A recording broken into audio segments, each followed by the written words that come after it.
ওকে, ওদেরকে ফলো করে করে Brother, what's that?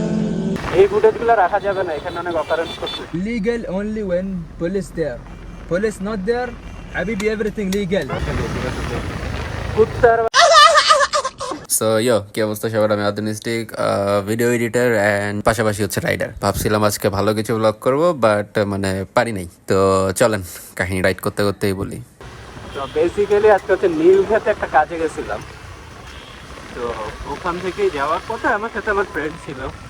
তো ভাবলাম যে আচ্ছা ঠিক আছে, যেহেতু আসছি যাই একটু টিএসসি থেকে ঘুরেই আসি। তো টিএসসি আসার পরে টিএসসিতে রাস্তা পারলাম না, রাস্তার মধ্যে আসলাম। তারপর দেখলাম যে গেটগুলোতে আটকানো, রাস্তাতে আটকানো, ওটা নোটিস করিনি।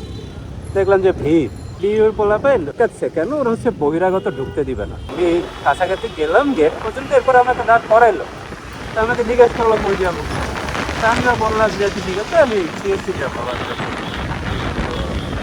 ওরা কি করলো যে না যাওয়া যাবে না, বহিরাগতরা কেন যাবে, টিএসসি যাওয়া দিচ্ছে না, পুরোনো কেন যাবে। তো এইভাবে তো হয় না। এখন ও ইউকে পরে না কি করে আমার জানার বিষয় না। ইউকে পরে দ্যাট ডাজন্ট মিন যে আমি রাস্তা টোকাই। আর রাস্তা টোকাই হইলেও তো আমি একটা র্যান্ডম মানুষের সাথে এভাবে বিহেভ করব না, মানে ওইটারও তো একটা সৌন্দর্য থাকে। এখন একটা পাবলিক ভার্সিটিতে পড়ে যদি একটা মানুষের এই পরিমাণ সেন্স গ্রো না হয়, মানে ন্যূনতম বিবেক যদি না থাকে যে আচ্ছা ঠিক আছে মানুষের সাথে কেমনে কথা বলতে হয়, এই হইলো অবস্থা। এখন এরকম একটা দুইটার জন্য না পুরা ইউনিভার্সিটির নাম খারাপ হয়। কারণ এখন অবভিয়াসলি আমি যখন কাউকে বলবো, আমি হয়তো বলতে গিয়ে বলবো যে আচ্ছা ঠিক আছে ডিউর পোলাপাইন তো এরকম, ওই যে পোলাপাইন ওয়ার্ডটা অ্যাড করছে ওই একটা পোলার জন্য এখন পুরা ভার্সিটির নাম খারাপ। রিসেন্টলি দেখলাম ঢাকা ভার্সিটির একটা বাসের সাথে মোটো কাপের গ্যাঞ্জাম হলো। এখন ওখানে আমি পুরো ঘটনাটা দেখলাম, আমি ওর ভিডিওটা আমি পাশে হচ্ছে রিল দেখছি, রিল দেখে হচ্ছে বিশ্বাস করতে পারি না যে আচ্ছা ঠিক আছে রিলে তো কিছু বোঝা যায় না। তো পরে পুরো ভিডিওটা দেখলাম ওর ইউটিউবে গিয়ে, যে বাসটা বাঁকা করে দাঁড়াইছে, দোষ কিন্তু বাসেরই ছিল। কারণ স্বাভাবিক একটা মানুষ বলতেই পারে যে ভাই আপনি বাঁকা করে কেন দাঁড়াইছেন, রাস্তা কি আপনার নাকি, এটা বলতেই পারে। তো এই থেকেই কথা কাটাকাটি করতে করতে আমি দেখলাম যে কন্ডাক্টর নামলো, এর সাথে সাথে দেখলাম যে আরেকটা পোলা নামলো। এখন হ্যাঁ পোলাটা দেখতে একটু পলকের মতো, ওইটা নিয়ে কিছু বলতেছি না, কারণ ওইটা নিয়ে তো বললে কিছু লাভ নেই, আল্লাহ বানাইছে। ওই পোলাও কিন্তু এরকম বেয়াদবি ছিল যে ও জানেও না যে ও কার সাথে কথা বলতেছে, কিন্তু ওই যে ভার্সিটি, আমি ঢাকা ইউনিভার্সিটিতে পড়ি, একটু কাহিনী করি, ফেমাস হইতে হবে, মানে এরকম একটা ইন্টেনশন থাকে যে আমি জানি না, মানে একটা ভার্সিটিতে পড়ে মানুষ কেমনে এতটা ভাব নেয়।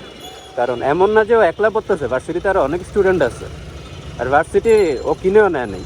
এটা যেহেতু ওর কোনো পার্সোনাল প্রপার্টি না, তা আমার মনে হয় না যে এটা নিয়ে ওর এতটাও গর্ব করার রাইট আছে। আর গর্ব করা মানেই তো আর আরেকজনকে ছোট করা না, তাই না? এখন আমি একটা জিনিস নিয়ে গর্ব করতেছি, ইট ডাজন্ট মিন যে আমার ক্যাম্পাসে কেন ঢুকবে। আরে ভাই রাস্তা তো তোমার একার না, এই রাস্তার জন্য তো ট্যাক্স আমিও দিতেছি, রাস্তায় যে গাড়ি চালাই ওইটার জন্য তো রাস্তার ট্যাক্স দিতেছি। তারপর এইটা না হয় মানলাম যে আচ্ছা ঠিক আছে ও আমার সাথে বেয়াদবি করছে, আমাকে চিনে না, অথবা আমি আহামরি বড় কোনো পার্সন হইও নাই, কিন্তু আমি নোটিস করলাম যে আরেকটা অ্যাম্বুলেন্স হচ্ছে জাস্ট আটকায়, ও হচ্ছে এই ভিড়ের জন্য যাইতে পারতেছে না। সাধারণ মানুষের ভোগান্তি তো আছেই, ওই সাথে সাথে এই যে অ্যাম্বুলেন্সটা, এখন এই রুগীটা আসলে ওখানে ওর কী অবস্থা আমি অবভিয়াসলি জানি না, বাট রুগীটা যদি আজকে যায় তাহলে এটা দায়ভারটা কে নেবে? আজকে ওরা যদি রাস্তাটা এভাবে আটকায় না রাখতো, এত বড় জ্যামটাও কখনো বাঁচতো না, এত ভোগান্তিও ক্রিয়েট হইতো না মানুষের। এখন রাস্তা ট্যাক্স দিয়ে যদি রাস্তায় গাড়ি চালাইতে না পারি, এটা এর এলাকা এটা ওর এলাকা, তাহলে লাভটা কি? এখন একটা স্টুডেন্ট যদি দাবি করে এটা ওর এলাকা, তো আমি কি এখন ধরলাম আমার এলাকা মিরপুর, আমি কি এখন মিরপুরে ঢাকা ইউনিভার্সিটির পোলাটারে ঢুকতে দিব না? যে ও তো আউটসাইডার, ও তো ঢাকা ইউনিভার্সিটিতে পড়ে, ও মিরপুরে কেন ঢুকবে? মিরপুরে ঢুকা যাবে না, রাস্তা আটকাই দিলাম।